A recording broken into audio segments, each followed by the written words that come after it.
And welcome back to Emotions and Potions. It's a love/hate letter.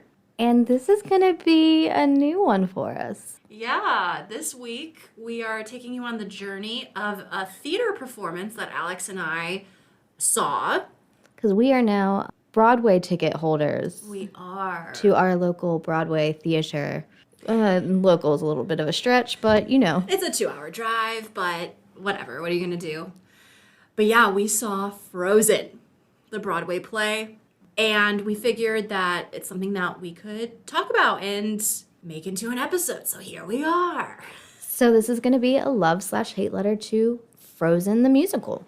All right, Alex. So should we kind of give our listeners a synopsis breakdown of what Frozen is about? Sure, I mean, why not? I feel like it's become a global phenomenon at this point, but as far as the story for the play goes, it is based on the highest-grossing animated film of all time. Disney's Frozen focuses on the timeless tale of two sisters pulled apart by a mysterious secret. As one young woman struggles to find her voice and harness her powers within, the other embarks on an epic adventure to bring her family together once and for all. So it's the movie Frozen, just in play form. Basically, minus some of the effects and Right. some of the monsters. All right, so obviously with this being a retelling of a movie, there were a lot of similarities, but there are also some differences. So we are kind of take you through our loves and hates of this play, kind of talk about things that were a little bit different, things that we really appreciated with it being like a theater performance. Versus a movie. And then obviously like talking about our thoughts and opinions on casting and just the show in general. Our favorite songs. Yeah, like was it a love or a hate letter? So, Alex. Let's get into it. Yeah. All right, so Act 1, if you've never seen the movie, Act 1 starts when Anna and Elsa, our main characters, Our are little children. kids. And the play is no different. And my first love right off the gate, those girls that they had playing Anna and Elsa as children, We're fabulous. fan-freaking-tastic. They were funny. They sounded amazing. Like their voices, their acting. Oh my God. It was They're just like, very charismatic. it was a great way to start the show. And hats off to them. Because Yes. they literally were children, like 8 years old. I could not imagine. Throughout the whole show, all I could think about was like, what would life be like as an 8-year-old in a Broadway show? Like working and acting with like adults Right. who have worked their whole lives to get there. And you're 8. It's just madness.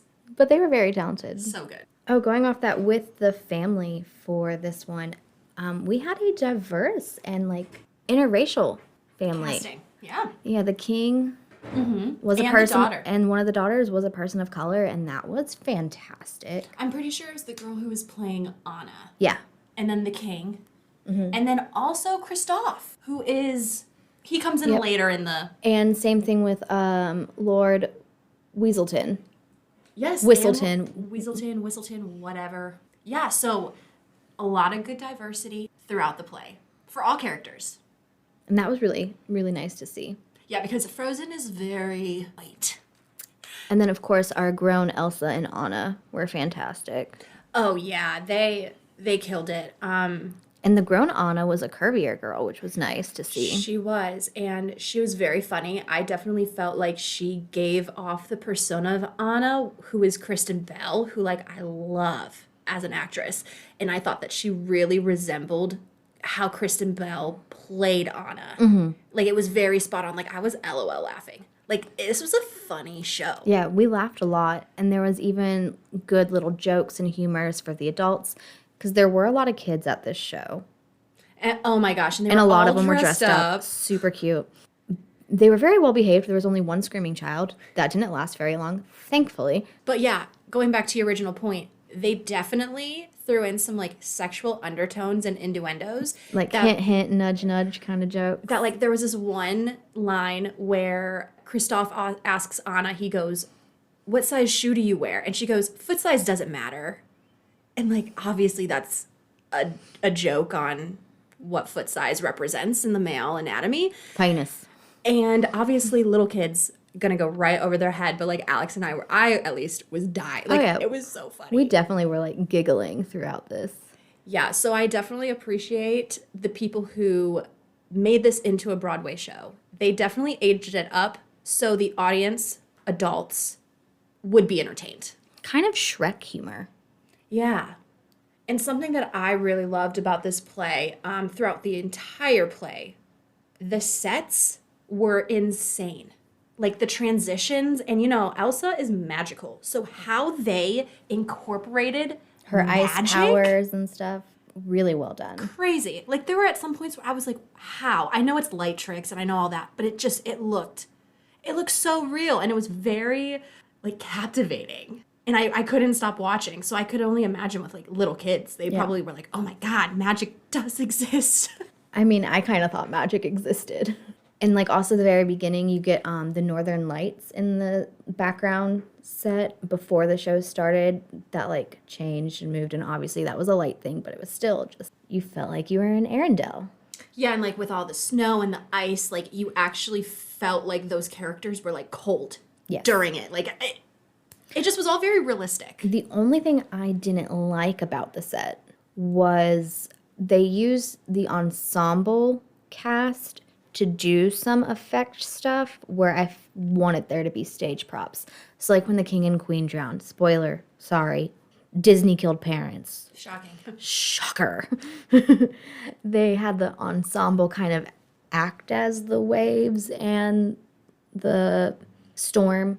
And then they did this, like, the parents did this really funny, like, slow motion, woo, off of their and it boat. was like, they died.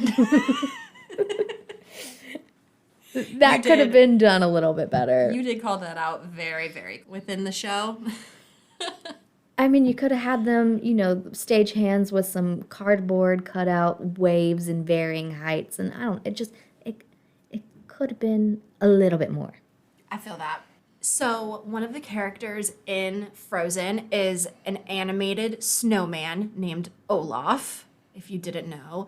And how they like incorporated Olaf, he was a puppet, and there was a guy who was pretty much behind the puppet doing all the fun dancing and singing and lines and stuff like that.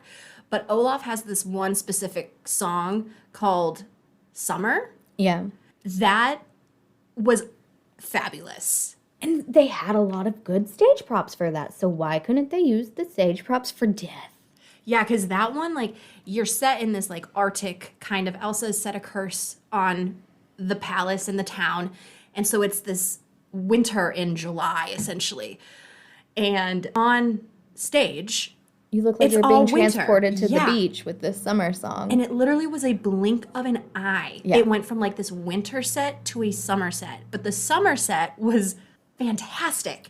There was a huge sun, and, like, that song is just so cute, and it was really entertaining. And the guy that was cast as Olaf very much sounded like Zach Gaff. Yes, he did, kind of with like the Anna and Kristen Bell.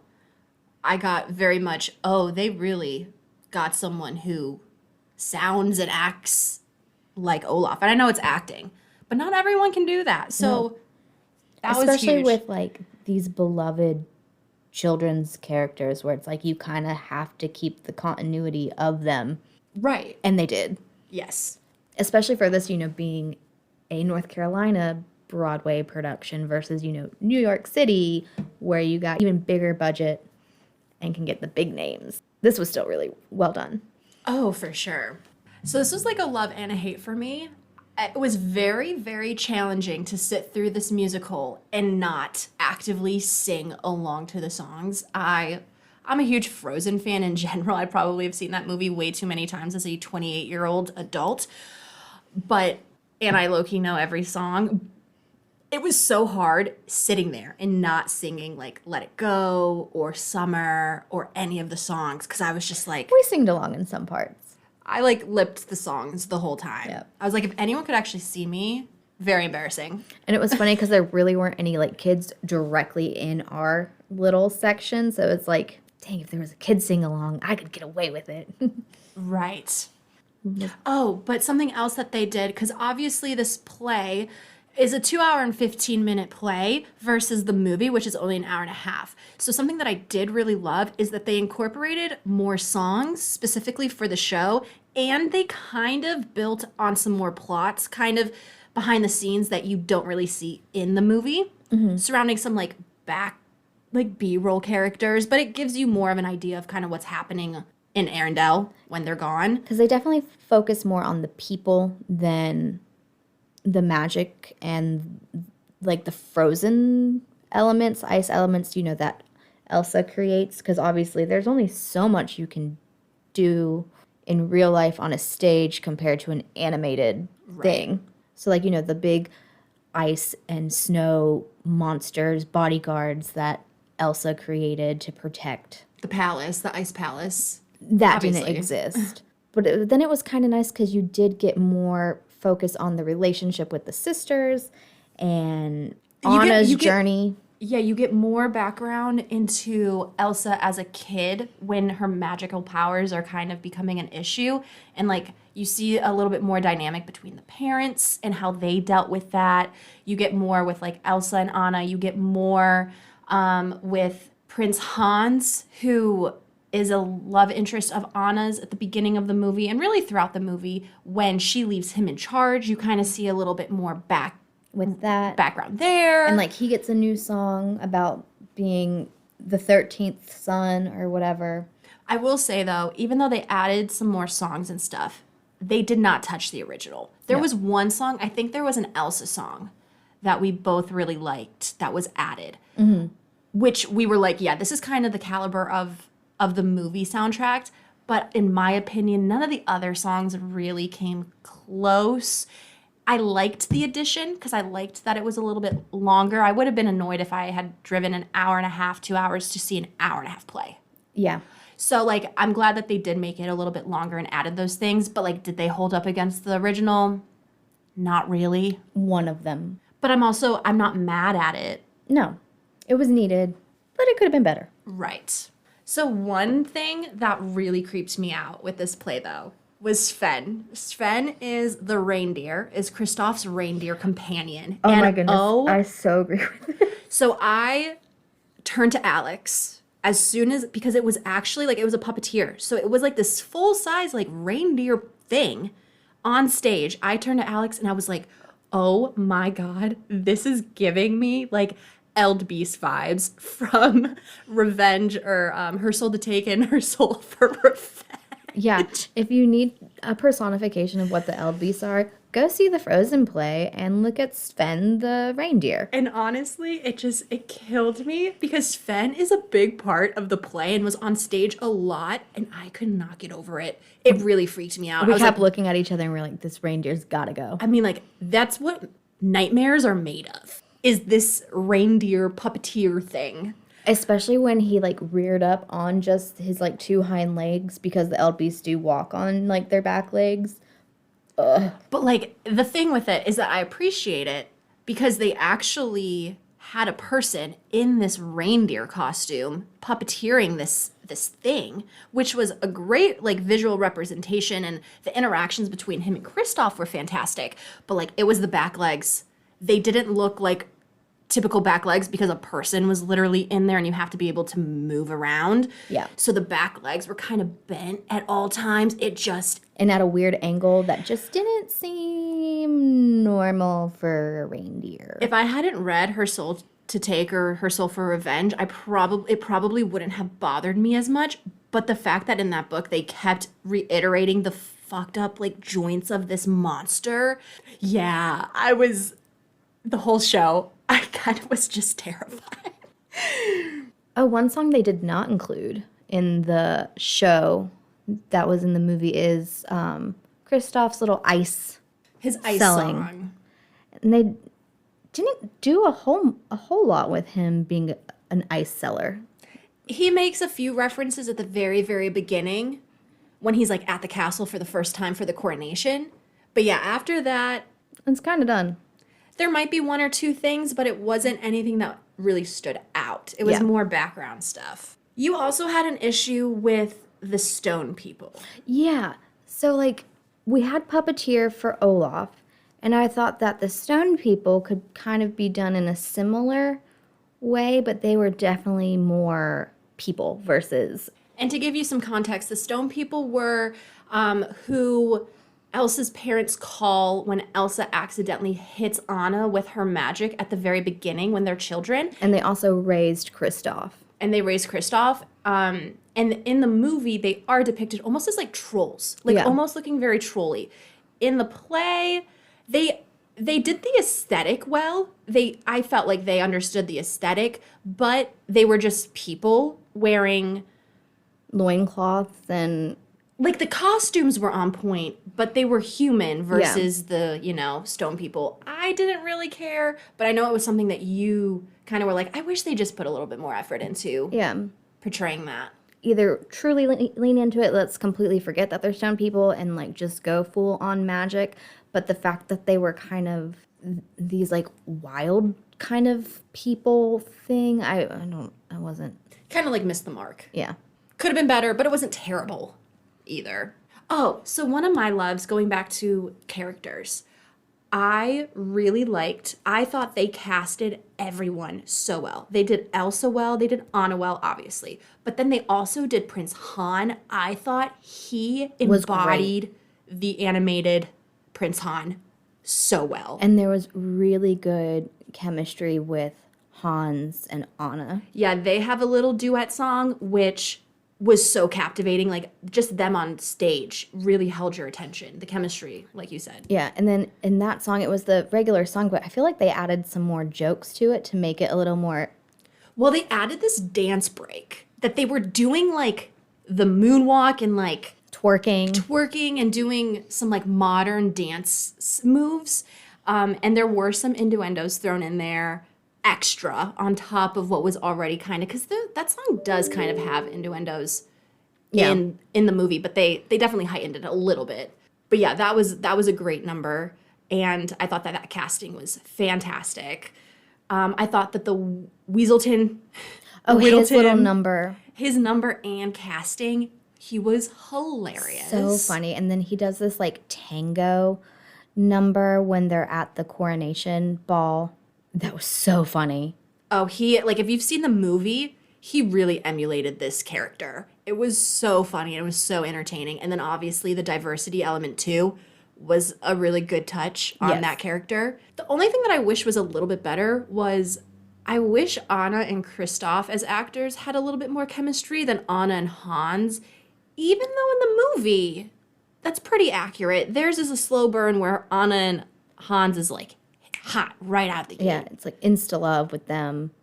But I just felt like even when Kristoff and Elsa, or Kristoff and Anna kind of started their thing, It never built it to what it needed to be. Yeah.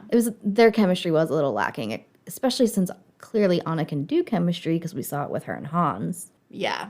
So that was a little disappointing. And then obviously how they ended Act 1 was phenomenal. Chef's kiss. Obviously, they ended it with Let It Go. And that was so freaking magical. And her dress was extra sparkly. And the quick change, like transition that happened on stage to get to that fan-freaking-tastic. Yeah, honestly, I blinked and I low-key missed the transition because I was watching and she was in one outfit. I blinked, I opened my eyes, and she was in a different costume.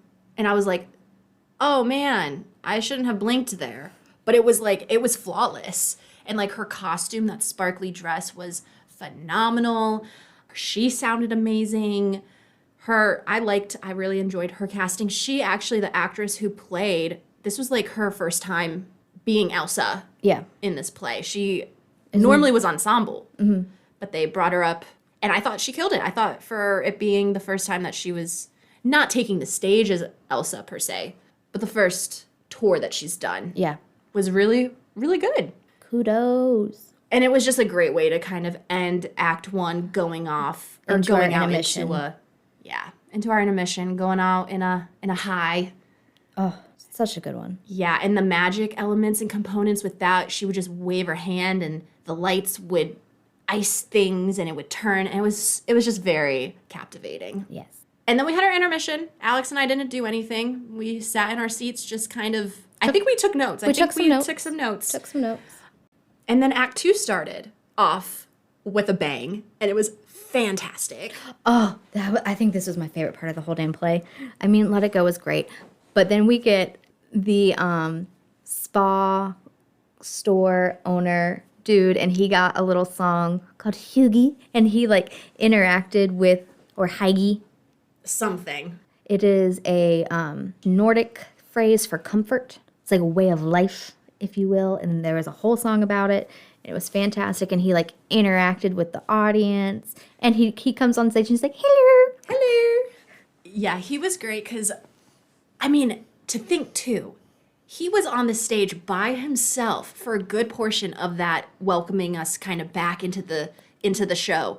And that takes a lot of, like, that takes a big personality to kind of bring you back into this, you know, show when you've been on a 15-minute break and you're, you know, whatever. But he killed it. So funny. So funny. And then it led into like the really cute song and dance which was added. That was an addition, which I really liked. Yeah. Which then led into like a burlesque number. Yeah, they were naked because they own the spa, so like a sauna. Yeah, they like his family, which is the ensemble cast, like come out of the sauna, and then they're like in these nude bodysuits with like leaves and palm fronds. I picture like Eve. Yeah. Walking around the garden like with these, you know. And then it just goes into this whole like showgirl burlesque can number thing that was super funny. And Ashton and I, our tickets were kind of like at an angle, so it's like we get to see side boob at certain points during it. I couldn't see that from how far back we were, but I'm glad you did. I did. Yeah, no, it was a great way to kind of bring us back in high energy. Yeah, get you sucked back into the performance. It was fun. Yeah, and then part 2, I think that part 1 was stronger. It was longer. It was longer. There was just a lot more going on in part 1. Because part 2, Act 2, is more so just the conclusion. Yeah. The ending of kind of this tale. Oh yeah, Elsa comes out in a pantsuit. Like this sparkly pantsuit that has still like the cape element with these like high boots, knee-high boots.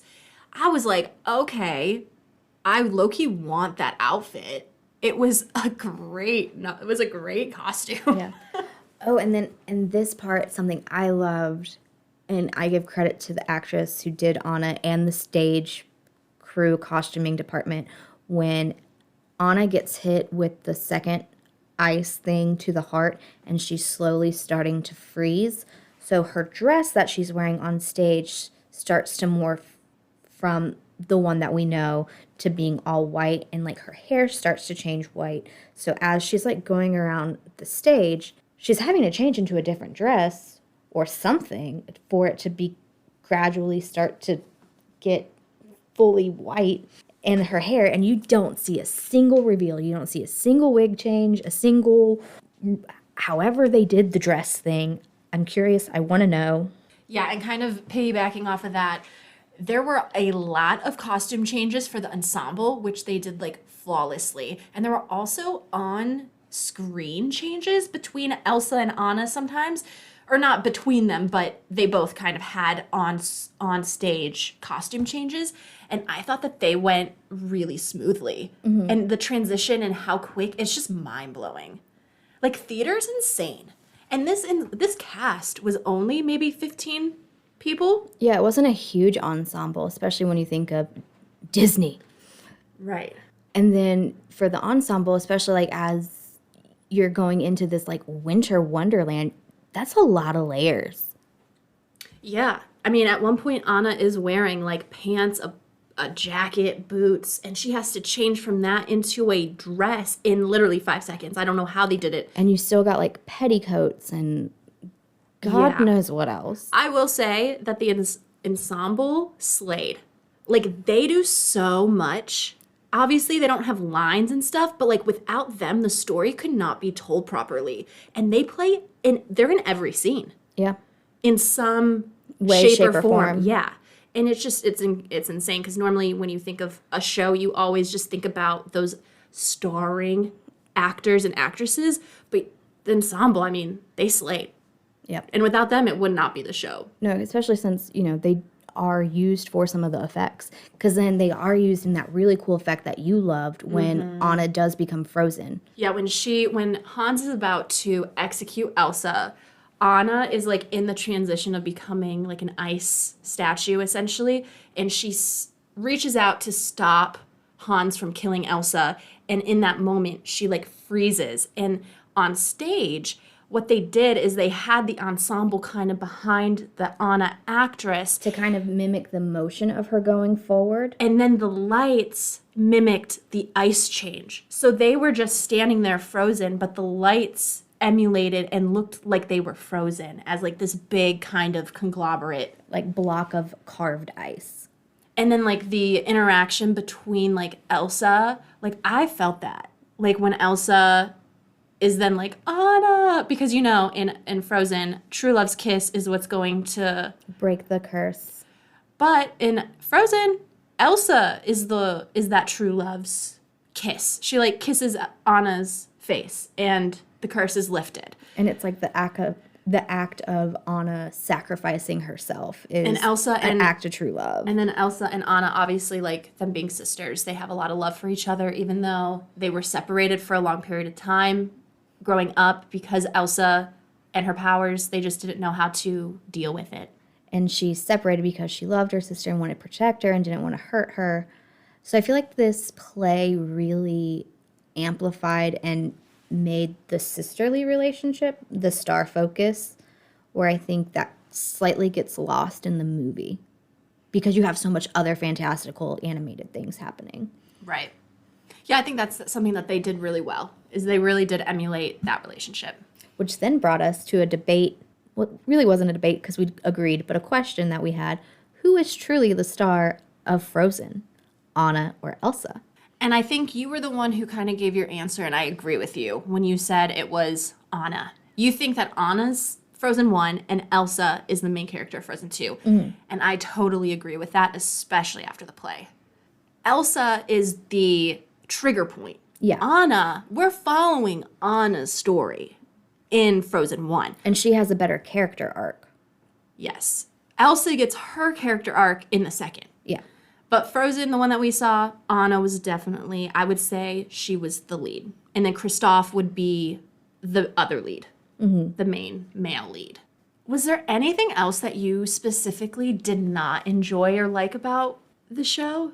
I will say, just being petty, I wish our seats were better, but that's a personal problem, and just the fact that we were broke and these seats were already crazy expensive. And also this was our first year doing like season tickets, so we were like, let's not ball out yet. Let's see how we like this. So we were really high up. I mean, we were in the third tier, but we were in the front of the third tier. So it still could have been worse. But we did get to see the whole stage, which was nice. So I'm not mad at it with... I was kind of, at the very beginning, I was kind of having that, like, I don't know if it's a vertigo effect, where how we were, like, looking down at the stage kind of was, like, tripping me out a little bit. But as the show went on, I got used to it, and I was fine. So at least it wasn't another Halsey episode. No. I did have Dramamine, though, in case I, for whatever reason, get motion sickness from freaking lights. That's new. Obviously, like, I hated Hans as a character, but he's the villain. You're not supposed to like Hans. He's a douche. Rightfully so. Okay, so this episode's a little bit different since obviously we're not casting because this is something that we saw that was already casted. And we're not going to do a soundtrack because it already has one. A Frozen soundtrack. Go and listen to the Frozen soundtrack. We're not putting a playlist on our Spotify of just Frozen songs. No, not doing it. But definitely go check out Frozen songs if you want to kind of understand the movie or watch the movie. You'll get a pretty good understanding of the play. But before we kind of wrap up this episode, Alex, I am curious, what was your your top two song numbers of the show? Well, without stating the obvious of Let It Go. How about we exclude Let It Go? Because obviously that one is our top for both of us. So let's exclude that one because that is a given. Yeah. So your next top two. So I think for Act 1... my favorite song for that would be Summer. Okay, Olaf's song. Mm-hmm. I mean, that was a great number. Very entertaining. I think in Act 1, my favorite song was Love is an Open Door, which is the duet between Anna and Hans that we went into detail about. That was good. It was so good. And then Act 2, my favorite one is the Hughie Heige song. Same. I have to go. That was my favorite too. As an addition, like, really killer. Very entertaining. I loved that whole thing, so. Yeah, kind of gave that character a little bit more than what you see in the movie, which he was a very funny character in the movie. I loved him in the movie, so, like, and I loved him even more in the play. Because I do remember one of the things at intermission that you were Where is he? Where is this scene? you were complaining about was you're like, they really got rid of him. And I was like, I wanted to say that I saw his name in the program, but I was like, I don't remember where he fell in the movie. And that was my problem. I thought he came earlier on than what he did. Might have, and they might have taken liberties to rearrange that order. Potentially. It's also probably been, like, over 3 years since I've seen Frozen the movie. Right, it's been a while. But I liked that they gave him a little bit more than the movie did. I liked that was a good addition. And who was your favorite character? Who do you think did the best? Main character, I'm going to have to go with Anna. Same. And then kind of more supporting, I think I'm going to go with, like, the Weaselton Whistleton guy. Okay. Because also he does good stuff for the plot. Mm-hmm. And he was also just so freaking funny. I agree. I think, obviously, Anna would be my number one. She killed. But I think my next would be the little girls. Because they also showed up throughout the ensemble. So once they were done with being the younger versions of the characters, they were on stage. And, like, I was watching them because I was just so intrigued and just so, like, that is insane that little kids, like, young kids can do this type of thing. Be that talented. Because I'm like, I have no talent in my body when it comes to, like, theater. And killed it. Killed it. I was like, wow, this girl is not messing up. Like, she killed it. And, yeah, I thought that they did a really, really good job. And I think I'm going to have to give an honorable mention to the whole ensemble cast because they put in some work. And you have to give a honorable mention to the person who was in the Sven costume. Even though it creeps me out. Even though it's nightmare fuel. Even though it's nightmare fuel, there was a person in that thing the entire show. That's now my sleep paralysis demon. Yeah. Props to him, because that probably is not the most comfortable thing in the world to do. No. So we were trying to figure out how that even worked when we were, like, walking back to the car afterwards. Yeah, I'm like, how do you think? And you're like, maybe it was 2 people. But I was like, only one was mentioned as Sven in the program. So then he had to be, like, on all fours the whole freaking time. But then also, like, the head, I don't know. It's just magic. But overall. Stage magic. Overall, through and through, everyone did really well. One last thing I will say that I forgot to mention early on is I do appreciate in theater when things don't 100% go as planned. Yes, there were a couple little snafus. Like, nothing crazy. It was like, just like a hat would fall off here and there. Or there's this one point where Anna was supposed to rip off Elsa's glove, and the first time she missed. So there was 2 seconds where Elsa was just standing there with her hand out, and Anna had to, like, go back and pull it off. And it was like, those things don't bother me. They probably bother the actors. But, like, this is live. Yeah. I enjoy They're stuff human. that doesn't go 100% correctly. As long as no one gets hurt, it's funny. Right. As long as it's, like, prop stuff, like, that stuff is hard to sometimes control. Yeah. But okay, Alex, what are you rating this play? Out of 10? Out of 10. I'm like a 7.5 to an 8. Okay, I was going to go 8 out of 10. I was very intrigued. I was very captivated. I thought everyone did a really good job. Very well done. The orchestra did a good job. Yep. The people behind the scenes did a good job. And then obviously people on stage did a really good job. I'm going to have to give it an 8 then for that. Okay. Now that you're saying all the things. I'm like, yeah, 8 out it's of 10. higher. Yes. I think this was a great way to start off our play season. Yeah, I'm excited to go on this theater journey with you, Ash, and bring it to the internet, Yeah. our listeners, So, Alex, the void. do you love or you hate it? I loved it. I loved it too. I also had really good company, so. Yeah. But okay, I guess it's a mutually exclusive love letter all around for Yes. Frozen, the Broadway musical play. It was a love letter to Frozen. And if it ever comes in your city, go Go. and see it. I love Broadway. Like, theater is so much fun. It's totally worth it. Totally worth it. And if you have kids, even better. Kids love Frozen. And it was freaking magical. I mean, we're adults and we were blown away with the magic of it. Yeah. So there you have it. Thanks for joining us on this new episode, new content. It was a love letter Yeah. at, Let us know Emotions how and you Potions. feel about this. You're still going to get the rest of our plays, so I hope you liked it. Yeah.